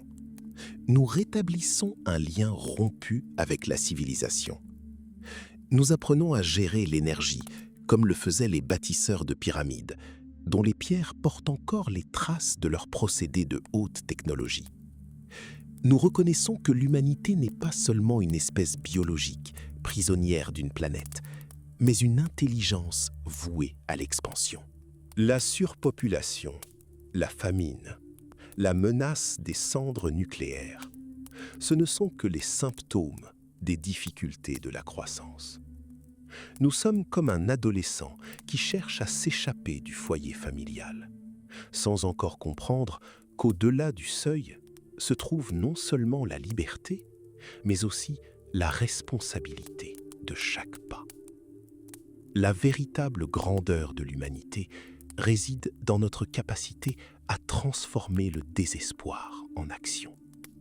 Nous ne pouvons plus nous permettre le luxe de l'ignorance. Chaque découverte, qu'il s'agisse d'une figurine de bronze dans une combinaison spatiale ou d'une tablette d'or d'Our, est un défi pour notre ego. Nous devons reconnaître que nous ne sommes pas le couronnement de la création. Nous ne sommes que les héritiers qui ont enfin reçu les clés de la bibliothèque où sont écrites les lois de l'univers. L'heure est venue de comprendre que la vérité ne requiert pas une foi aveugle. Elle exige un esprit curieux, capable de relier le mouvement des étoiles au pouls de l'histoire humaine. Nous sommes le pont entre ce qui a été oublié dans la jungle maya et ce qui nous attend au-delà de l'orbite de Pluton. Et même si le chemin est semé d'embûches, même si l'inconnu nous effraie, au fond de nous, nous le savons. Renouer avec nos racines par l'exploration cosmique est notre seule chance de rester dans l'histoire. Nous ne cherchons pas simplement de nouvelles terres à coloniser. Nous nous cherchons nous-mêmes, perdus dans le temps et l'espace. Et aujourd'hui, alors que nos instruments nous permettent de scruter les confins de la galaxie, nous commençons enfin à comprendre. Le ciel n'est pas un plafond, c'est une porte que nous devons ouvrir, de peur de devenir une simple ligne de plus dans les annales des civilisations disparues. Nous sommes un projet qui doit aboutir au triomphe de la raison sur le chaos. Et l'heure est venue. L'univers attend que nous cessions enfin de regarder nos pieds et que nous levions les yeux vers l'endroit où naissent les étoiles, où vivent nos maîtres et où, peut-être, nous attend la réponse à la question essentielle. Qui sommes-nous? Pourquoi sommes-nous ici? Et que laisserons-nous derrière nous dans cet espace infini, silencieux, mais plein de sens? Nous sommes à l'aube d'une profonde remise en question. En scrutant l'abîme où naissent les étoiles, nous ne cherchons pas simplement des réponses. Nous sommes en quête d'un miroir qui reflète notre propre avenir. Pendant des siècles, l'humanité a été enfermée dans les limites étroites des dogmes. Mais aujourd'hui, chaque avancée en astrophysique, chaque donnée renvoyée par les sondes spatiales dans le vide spatial, clame haut et fort. La Terre n'est qu'un berceau fragile et le ciel, une porte ouverte. Regardez l'Inde. 80 millions de vaches, sacrées et intouchables, errent sur une terre aride, tandis que la faim ravage la population. Ici, les tabous religieux sont plus forts que l'instinct de survie. Mais c'est l'ère spatiale, porteuse de la lumière des lumières et des communications mondiales, qui dissoudra inévitablement ces chaînes ancestrales. Nous avons pris conscience de notre insignifiance face au cosmos, et cette prise de conscience est le premier pas vers une véritable unité. L'espace n'est plus un domaine abstrait réservé aux poètes et aux rêveurs. Il est devenu le moteur de notre économie. L'industrie spatiale américaine rivalise déjà avec les industries automobiles et métallurgiques en termes d'échelle. Nous avons acquis 4000 nouvelles technologies, des puces miniatures et des systèmes de contrôle ultra précis, aux revêtements en téflon et aux stimulants médicaux qui sauvent des milliers de cœurs. Ces déchets du progrès sont devenus le fondement de notre vie quotidienne. Et demain, lorsque les ressources terrestres seront épuisées, Mars et les astéroïdes deviendront nos mines, fournissant l'énergie nécessaire pour chauffer nos foyers. Mais qu'est-ce qui nous motive vraiment? Le simple pragmatisme? Non. Nous sommes animés par un besoin vague, presque instinctif, de savoir si nous sommes seuls. S'il existe dans l'univers des civilisations des millions d'années en avance sur la nôtre, alors leur intérêt pour nous n'est pas une hérésie, mais une étape naturelle de l'évolution de l'intelligence. Et c'est là que nous rencontrons inévitablement le phénomène OVNI. Éliminons 90% des rapports. Ballon-sonde, foudre en boule, illusion d'optique et cupidité des journalistes. Mais qu'en est-il des 10% restants? Des témoignages de pilotes professionnels dont le mental et l'intellect ont été mis à rude épreuve? Lorsque les radars militaires détectent des objets atteignant 7000 km/h et effectuant des manœuvres défiant toutes les lois de l'aérodynamique, nous ne pouvons détourner le regard. L'histoire du lieutenant Wilson, dont l'avion a disparu sans laisser de traces au-dessus du lac supérieur lors d'une tentative d'interception, ou les récits terrifiants de 58 témoins oculaires à Exeter qui ont vu le ciel baigné d'une lumière pourpre. Autant de faits qui exigent une analyse approfondie. Malheureusement, les spéculations vont bon train autour de ce sujet. Occultistes et prétendus contactés, s'exprimant au nom d'anges ou d'enseignants extraterrestres, ne font que discréditer toute approche scientifique.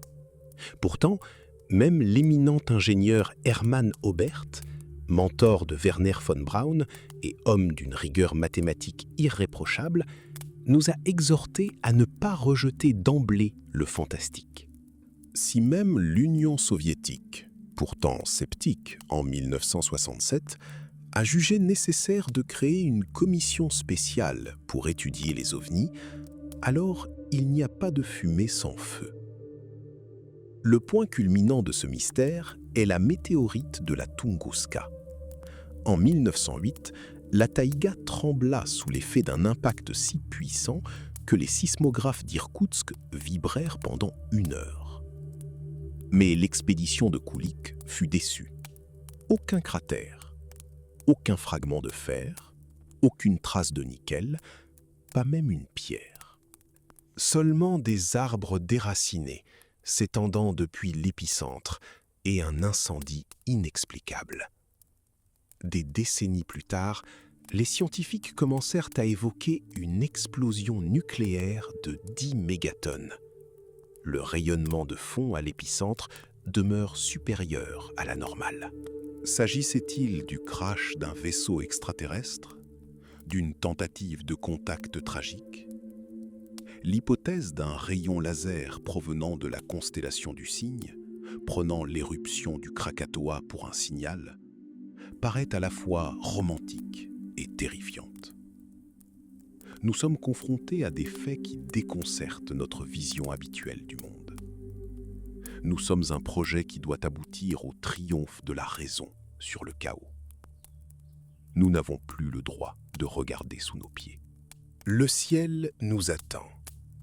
Et celui qui, le premier, saisira la véritable immensité de l'univers deviendra l'architecte d'une nouvelle histoire humaine. Notre chemin est un chemin de connaissance, où chaque pas vers l'inconnu nous rapproche de la réponse à la question fondamentale. Qui sommes-nous dans cet espace infini, silencieux et pourtant porteur de sens? L'heure est venue. La porte est entr'ouverte et nous devons entrer. 50 millions de civilisations, rien que dans notre galaxie. Un chiffre capable de réduire en poussière toute arrogance humaine. Si la formule de Drake est correcte, alors le ciel étoilé au-dessus de nos têtes n'est pas un dôme silencieux, mais une métropole grouillante, où nous ne faisons que jeter timidement un coup d'œil par nos fenêtres, hésitant à nous aventurer dans les rues animées. Nous avons l'habitude de diviser le monde en visible et invisible, matière et esprit. Mais si la frontière entre les deux n'était que le fruit de nos imperfections? Edgar Cayce, un simple prédicateur du Kentucky, est devenu la preuve vivante que le cerveau humain est capable de bien plus que du simple traitement de données. Il détenait la clé pour accéder aux archives informationnelles de l'univers. Lorsqu'il entrait en transe, l'espace et le temps s'estompaient.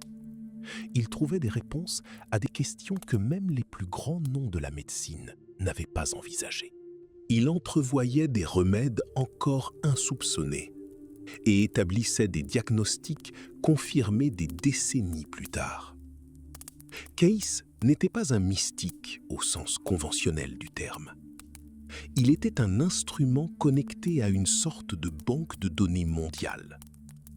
Imaginez un réseau d'ordinateurs ultra puissants répartis sur toute la planète, échangeant des informations instantanément, sans fil ni délai. Le cerveau de Cayce fonctionnant à des fréquences qui nous sont actuellement inaccessibles, étaient connectés à ce réseau. Si nous n'utilisons qu'un dixième de notre cortex cérébral, que recèlent les 90% restants? Peut-être s'agit-il de notre récepteur interne, capable de se syntoniser sur la longueur d'onde de l'esprit universel? Une expérience menée en 1965, au cours de laquelle des milliers de personnes ont transmis simultanément l'image d'un atome dans l'espace, donne matière à réflexion. Près de 3% des participants ont vu la même chose. Ce n'était pas un hasard. Il s'agissait d'une tentative de synchronisation, d'une tentative d'exploiter l'énergie même qui nous relie à des mondes lointains. Si la pensée peut parcourir des milliers de kilomètres à travers l'océan, comme cela a été démontré à bord du sous-marin Nautilus, pourquoi s'arrêterait-elle aux limites de l'atmosphère terrestre? Nous sommes face à un paradoxe. Nous cherchons des signaux radio. Pointons nos télescopes vers Tau Ceti et Epsilon Eridani, espérant entendre une voix mécanique. Mais peut-être la réponse est-elle déjà là. Elle est inscrite dans la structure même de notre conscience. Peut-être l'univers ne nous envoie-t-il pas de signaux parce que nous ne savons pas les interpréter. Nous attendons un son, mais nous devrions attendre une résonance. Rappelons-nous les légendes antiques de géants descendus des étoiles. Nous avons pris l'habitude de les rejeter comme des contes de fées, des fruits de l'imagination de nos ancêtres. Et si elles constituaient la mémoire collective du premier contact, de ceux qui, venus des déserts martiens, alors que leur planète natale s'éteignait, ont apporté une étincelle d'intelligence sur Terre, nous apprenant à bâtir des pyramides et à contempler les étoiles. La disparition de la civilisation martienne aurait pu être notre naissance. Nous sommes les héritiers de ceux qui n'ont pu sauver leur foyer, mais qui ont réussi à transmettre le flambeau de la vie. Chaque fois que nous contemplons le ciel nocturne, nous apercevons la lumière d'étoiles qui se sont peut-être déjà éteintes. Nous voyons l'histoire figée dans des photons. Et si, quelque part là-bas, dans la constellation du Cygne ou au cœur des nébuleuses, une intelligence palpite? Elle nous observe, comme nous observons une fourmilière, avec curiosité, avec pitié et peut-être avec espoir. Le triomphe de la raison sur le chaos ne réside pas dans la conquête de l'espace par les fusées. Il réside dans la prise de conscience que nous ne sommes pas seuls. Nous sommes des parties d'un unique et immense organisme vivant, dispersé sur des milliards d'années-lumière. Lorsque nous reconnaîtrons cette interconnexion, lorsque nous apprendrons à déchiffrer l'information émanant de l'éther, sans l'aide d'instruments, notre développement franchira un cap inimaginable pour les auteurs de science-fiction. La porte est entr'ouverte. Nous sommes au seuil de la plus grande découverte de l'histoire, la découverte de nous-mêmes. Nous n'avons plus le droit de regarder où nous mettons les pieds. Le ciel nous attend. Il est empli de voix, de silence, de sens et de ceux qui attendent notre signal. Il ne nous reste plus qu'à décider de franchir le pas dans cet abîme, où le temps perd son sens, et nous, notre solitude. Nous sommes un projet qui doit aboutir à la conscience. Nous sommes les enfants des étoiles, de retour chez nous. Et ce chemin, emprunté en 1908 dans la taïga sibérienne, nous conduit droit au centre de l'univers. L'heure est venue. Nous devons y entrer. Le voile de l'histoire s'est levé, mais nous ne sommes qu'au commencement. Ceux qui voient dans la poussière d'étoiles un cimetière de lumières éteintes se trompent. Nous ne sommes pas à l'aube d'une fin, mais à l'aube d'un éveil. Huntsville, avec le rugissement de ses moteurs défiant la gravité terrestre, n'est qu'un berceau où l'humanité naissante fait ses premiers pas. Nous construisons des fusées pour atteindre Mars, mais le véritable voyage a lieu en nous. Plongés dans les recoins obscurs du passé. Si les légendes antiques de dieux descendant des cieux sur des chars de feu ne sont pas de simples fictions, mais un écho de la réalité, alors notre histoire n'est pas une chronique linéaire de la lutte pour la survie, mais une vaste expérience cosmique. Nous sommes un projet qui doit accéder à la conscience de soi. Les technologies ne sont que des outils, des béquilles pour notre esprit, jusqu'à ce qu'il apprenne à percevoir les liens invisibles à l'œil nu. Jadis, nous utilisions des couteaux de silicium. Aujourd'hui, nous utilisons des processeurs quantiques et des sondes à la recherche de vie dans le vide. Demain, nous deviendrons le vide lui-même, imprégné de conscience. Les questions que nous nous posons aujourd'hui sur l'immortalité, les transplantations d'organes, le remplacement de la chair par l'acier, le contact avec d'autres esprits, ne relèvent pas d'une simple curiosité. Elles sont le signe d'une évolution. L'avenir est déjà là, se faufilant entre les mailles de nos dogmes. Nous apprenons à décrypter les signaux que l'univers nous envoie depuis des milliards d'années, mais que nous ne pouvions percevoir, prisonniers des limites étroites du temps linéaire. Les figurines Tokomai, les cartes Piri Reis, les reliefs de Palenque, ce ne sont pas de simples curiosités archéologiques. Ce sont les témoins de notre lien de parenté avec ceux qui nous ont précédés et ceux qui nous attendent.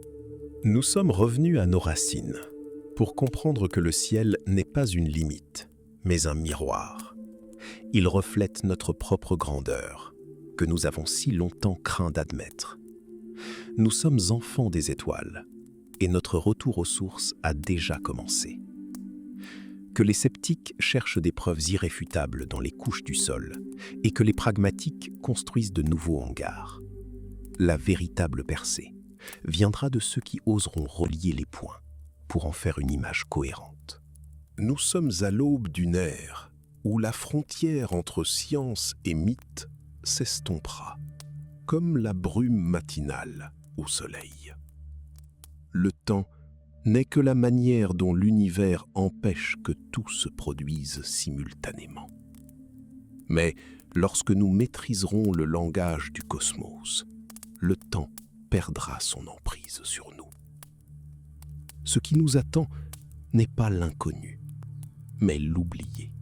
Nous ne nous dirigeons pas vers une terre étrangère, mais vers notre propre foyer, verrouillé par 1000 serrures, dont nous avons nous-mêmes forgé les clés dans le creuset de l'histoire. Le courage est la seule monnaie acceptée à l'entrée de cette nouvelle réalité. N'ayez pas peur de l'ampleur de la tâche. N'ayez pas peur de ce que vous voyez dans le miroir. Nous ne sommes plus seuls, car nous participons à un dialogue sans fin qui se poursuit à jamais. Écoutez simplement. Le silence entre les étoiles n'est pas le vide. Il est l'attente de notre réponse. Nous sommes prêts. L'heure est venue.